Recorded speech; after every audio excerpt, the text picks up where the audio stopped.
Well, good day. This is retired Fire Chief Paul Smith with Marin Fire History, and we're sponsored by the Marin County Fire Chiefs Association, and we'd like to welcome you all to our show today.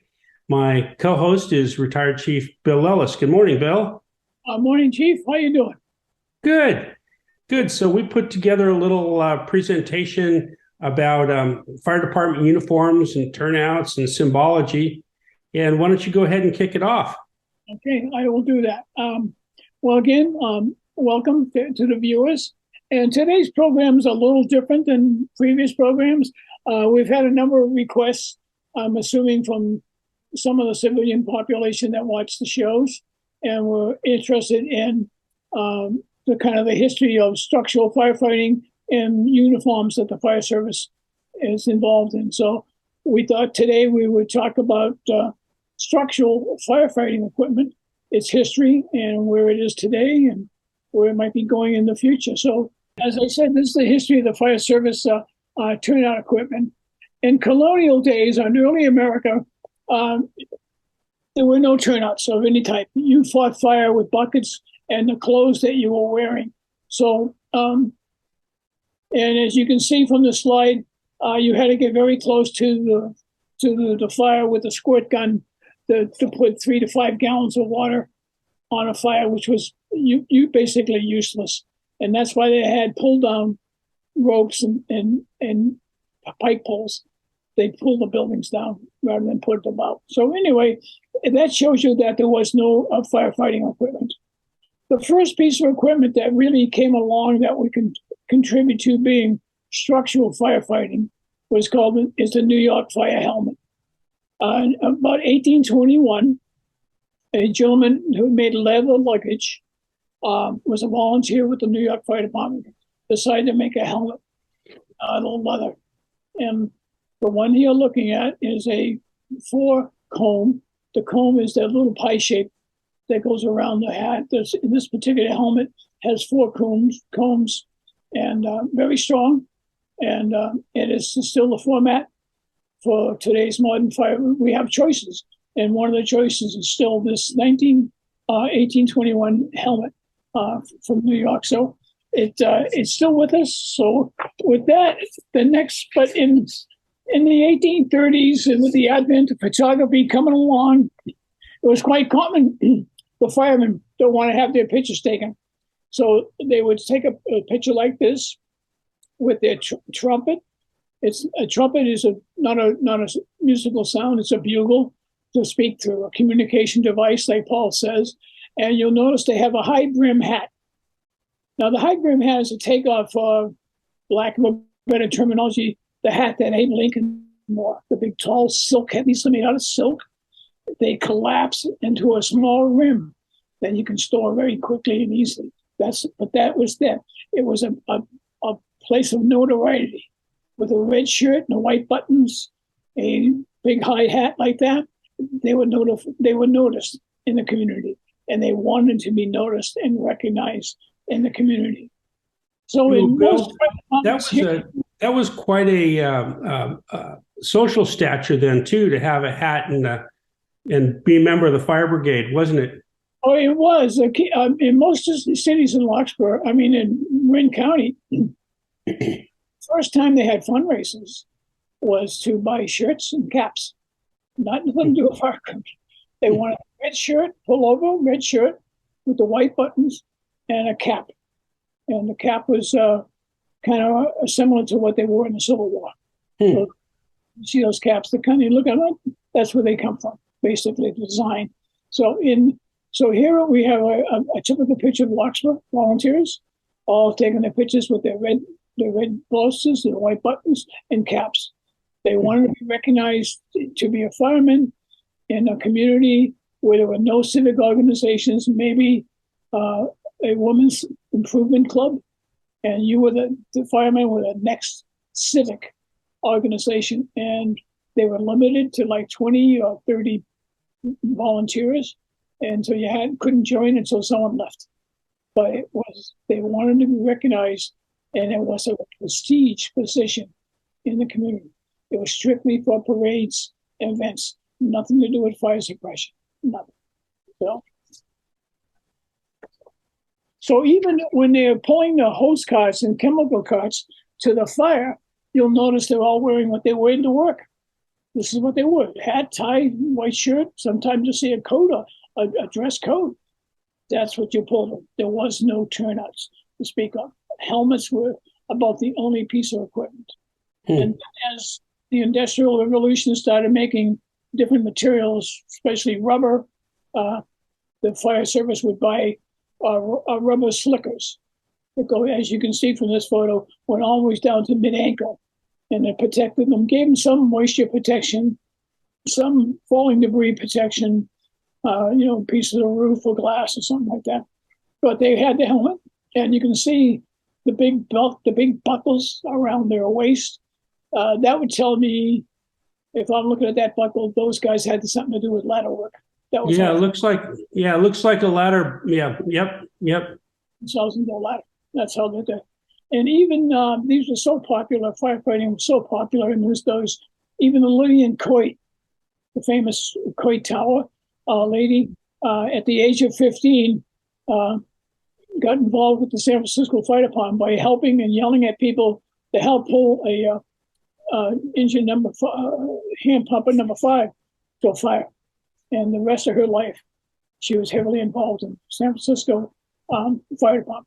And Coit's Tower was built by funds left by her, and it is not a nozzle. It's a nice thing to think it was a nozzle, because it does look like a little bit of a nozzle, but it's not. The architect swears it was never designed to be a nozzle.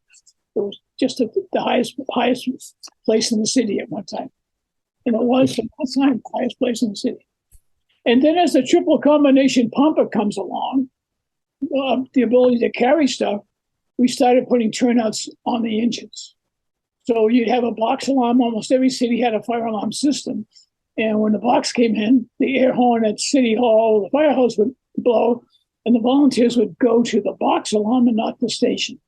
And when they got to the box alarm, to the fire, on the apparatus were 5 or 6 sets of turnouts, turnout jackets and turnout helmets. So they had the gear. And in most cases, most fire departments only had one engine. To go to the station, it would go to an empty building. So it was better to go send the manpower to the box alarm. So Bill, when they had their turnout gear on the engine, they got a helmet and a coat. No bunker pants. No pants, no boots, no shoes, no nothing. How about breathing apparatus? Where were they kept on that at 1930s engine? In those days, it was either a beard or a sponge. I mean, they sold sponges for that purpose. Put a sponge in the bucket, put it in your mouth, and you didn't breathe through your nose. If you had a beard, you put the beard in your mouth, wet it, put it in your mouth, and breathe, and then breathe. So, yeah, we got it made today.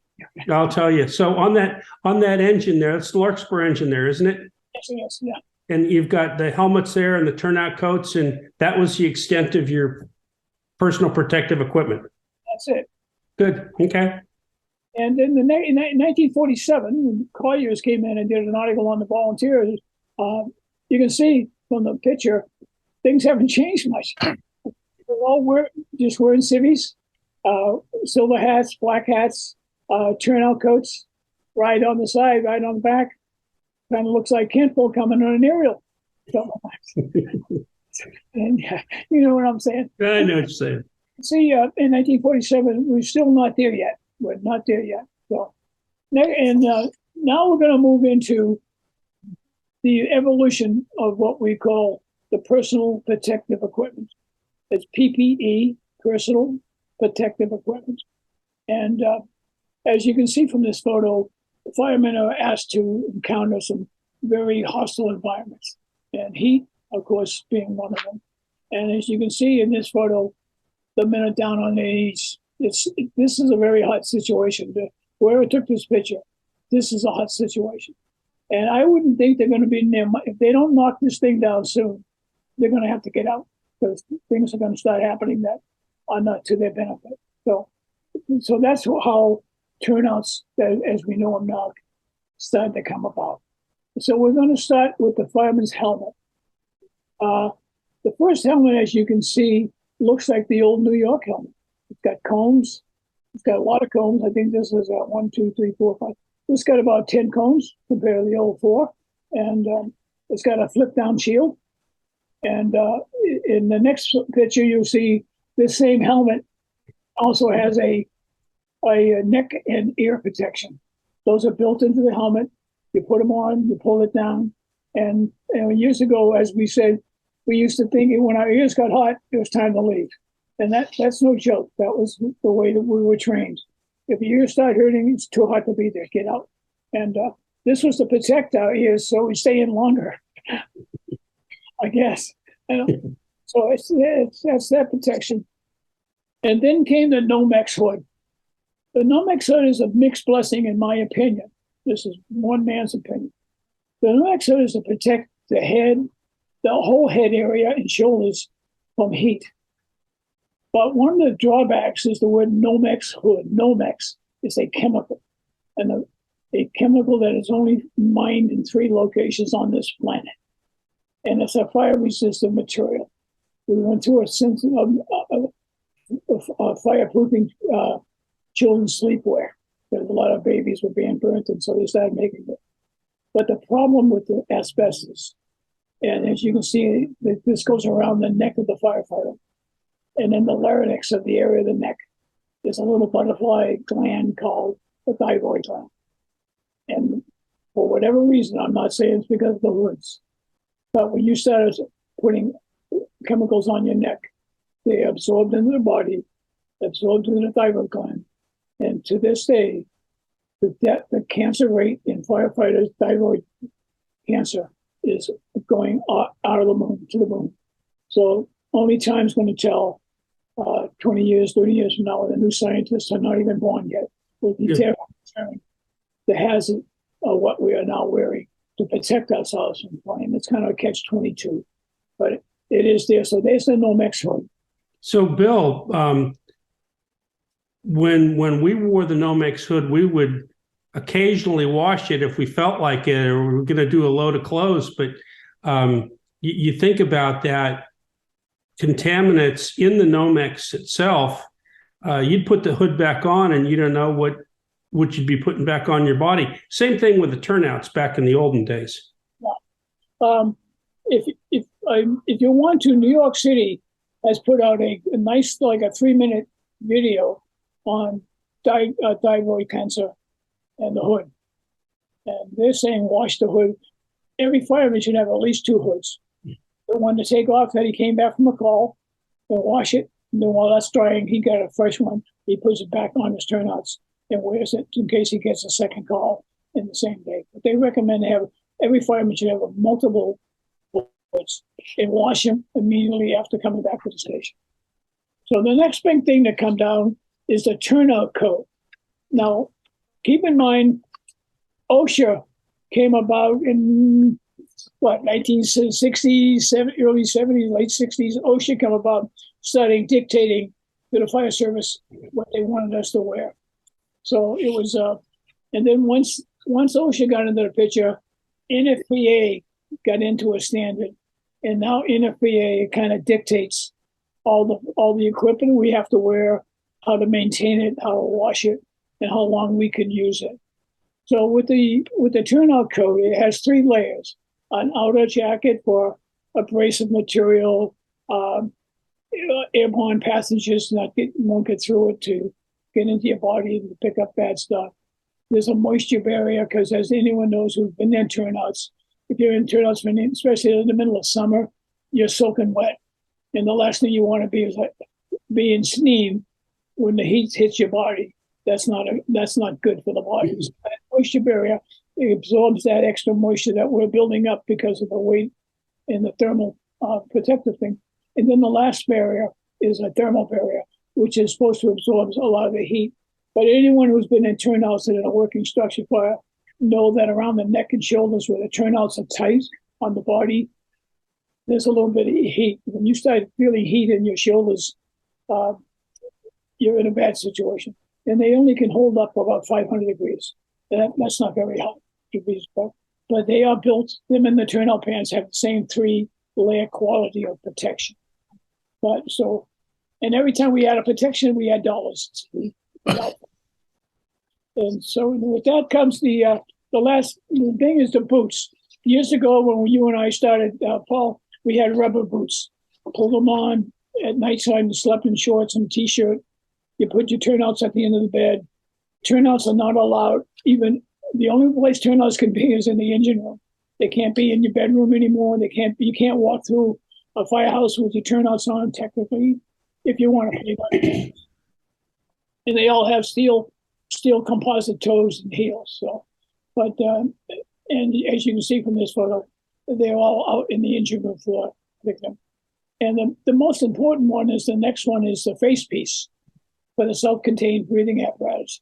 Every fireman has to have his own face piece, custom fit to his face or her face. Years ago, it was just generic.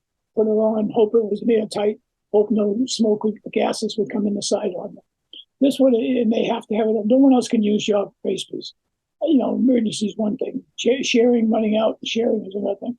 But with all that said, OSHA and FAA, you have to buy a $6,000 washing machine and clean and wash all of your equipment, including your helmet, your gloves, your hoods, all have to be cleaned regularly on a regular time and logged when you clean them. So there's a $6,000 washing machine. That's you can do a lot of laundry at home with one, something like that.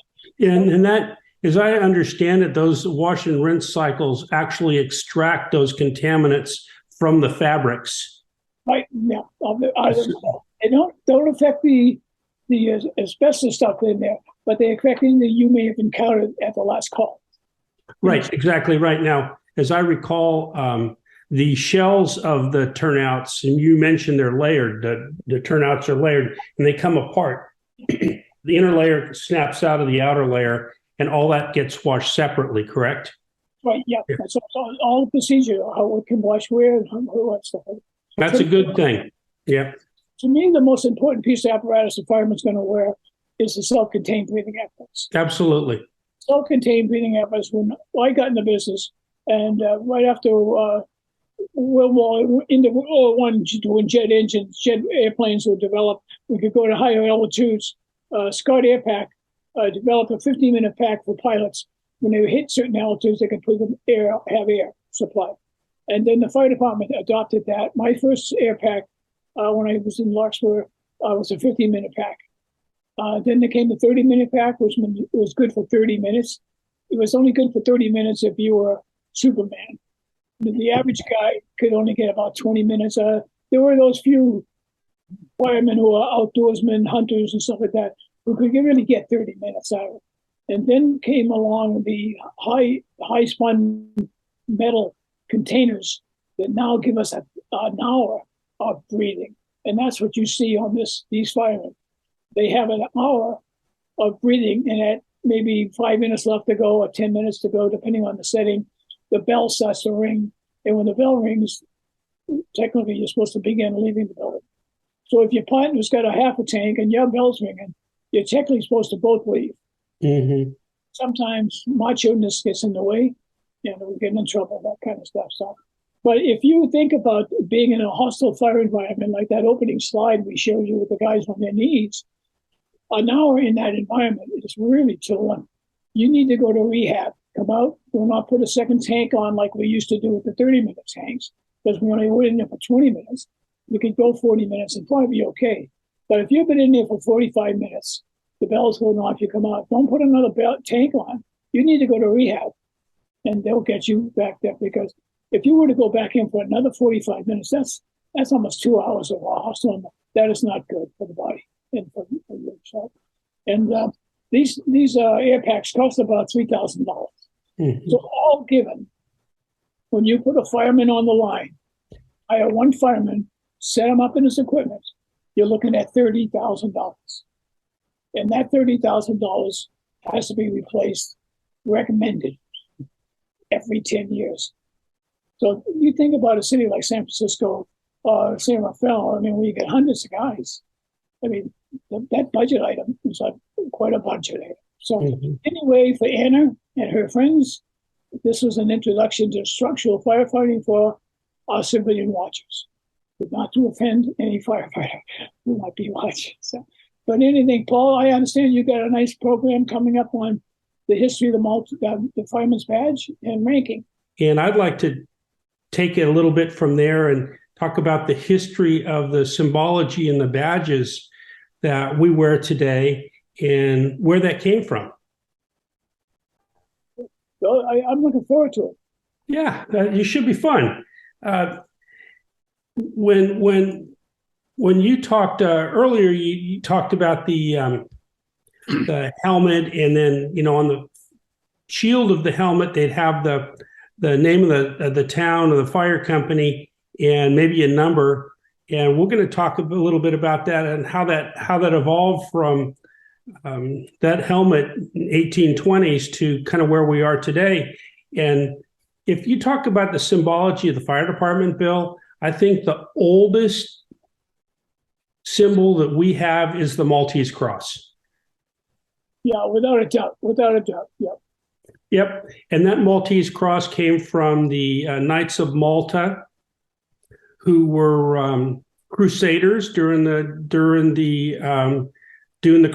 Crusades, and they had these big red crosses, if you will, on their uniforms, and they were they evolved into like a hospital corps, like a MASH unit we'd call today, or battlefield medics today. That's kind of where the Maltese cross. They adopted the Maltese cross, and then we adopted it as the fire service as our symbology to help other people. Been around for a long time, been around since, I don't know, must have been like the 14th century. So firefighters, when we started, the fire service started in the United States, there was smaller departments. They had a chief, and everybody was a firefighter, right, Bill? Pretty much, yeah. That's about it. Yep. And then we kind of evolved a rank structure, and we said, okay, we need a symbol for a firefighter's badge, and then apparatus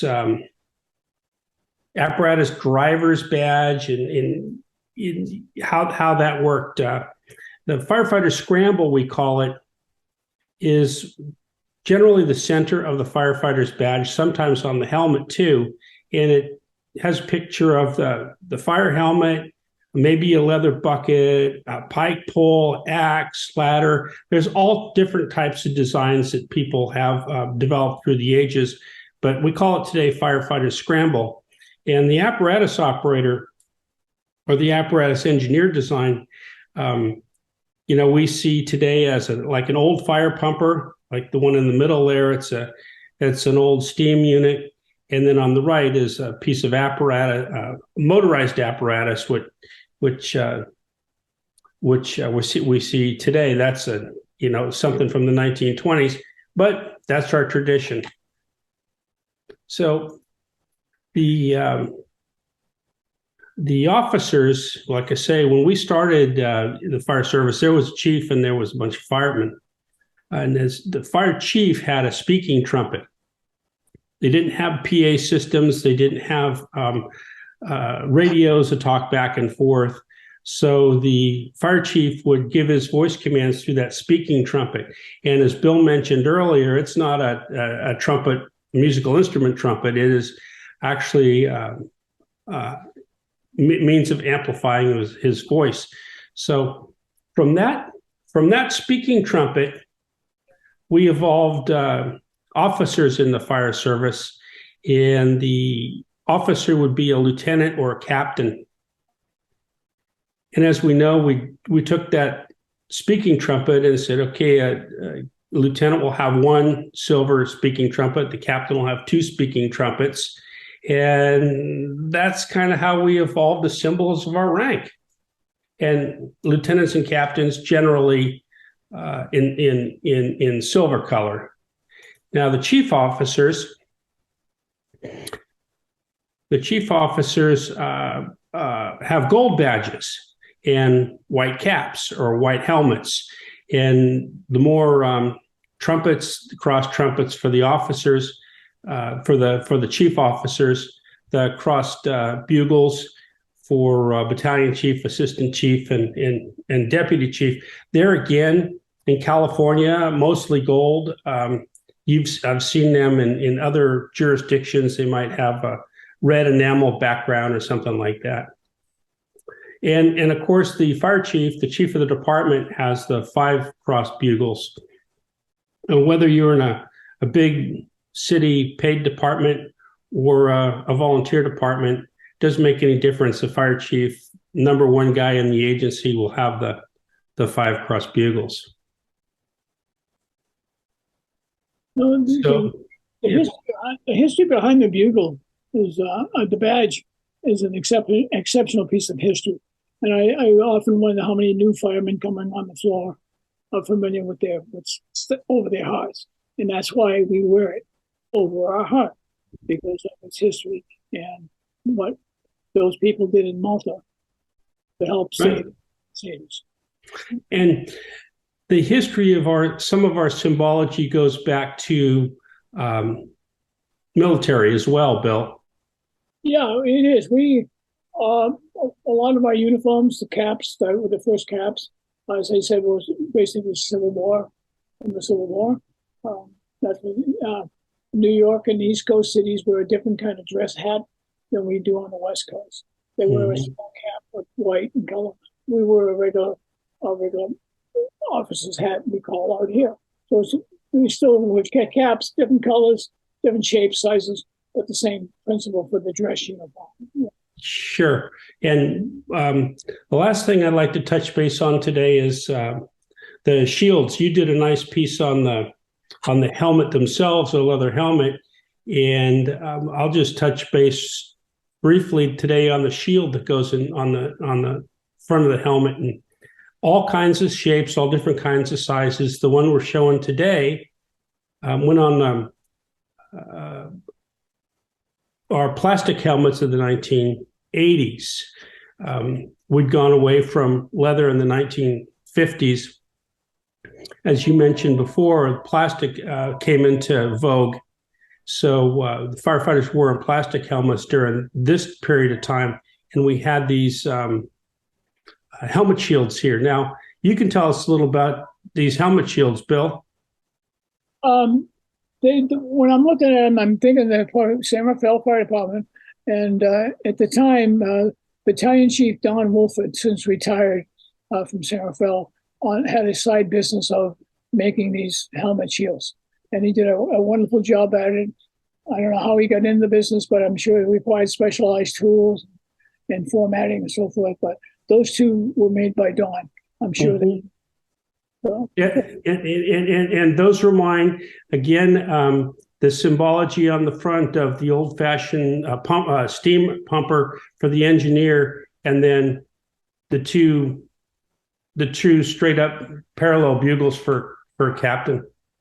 Yeah. And then, and don't forget that on the fire ground you see different colored helmets. So you want to talk a little bit about those, Paul?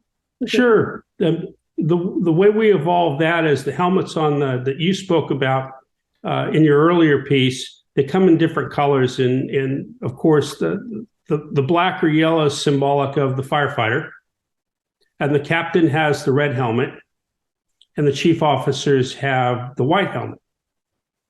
And you know, when paramedics came into the fire service in the 70s, they have a distinct blue helmet. So you know that it tells the rank, and it also kind of tells the job description of the helmet relates to the fire ground. Because it really, when you're at a working structure fire with multiple engines, it really helps if someone assigns to go get a paramedic. You see that blue helmet, go grab a paramedic, or vice versa. So it's very helpful in the smoke-filled arena at night. You look at the colors. Yeah. And same with the what we used to call them the white hats. You know, the chief officers on the scene that are kind of directing the incident. Who's in that? No, we have Paul. We have a wonderful history. the fire service of all professions is probably one of the most collectible, when you think about it, the most collectible profession you could do. Oh, Boxes, the nozzles, the helmets. I mean, it goes on and on. So, and I'm so proud to be a part of it. I really am. yeah, yeah, and I think today we tried to cover in our talk how the symbology, the different colors, the different uniforms relate that to a civilian that may not know why some firefighters have a red helmet and some firefighters have a white helmet. You just don't think about it, you don't know, and we hope this helps folks out. My word of caution to the viewers: do not believe everything you see on television. Okay. Well, thanks everyone. I'm glad you joined us today to listen to Paul and Bill talk about fire department uniforms and how they were adopted through the years, and then the symbology of the rank structure in the fire departments. So thank you, and we hope to see you and stay safe out there, please. You too, guys. Take care. Thanks, Bill.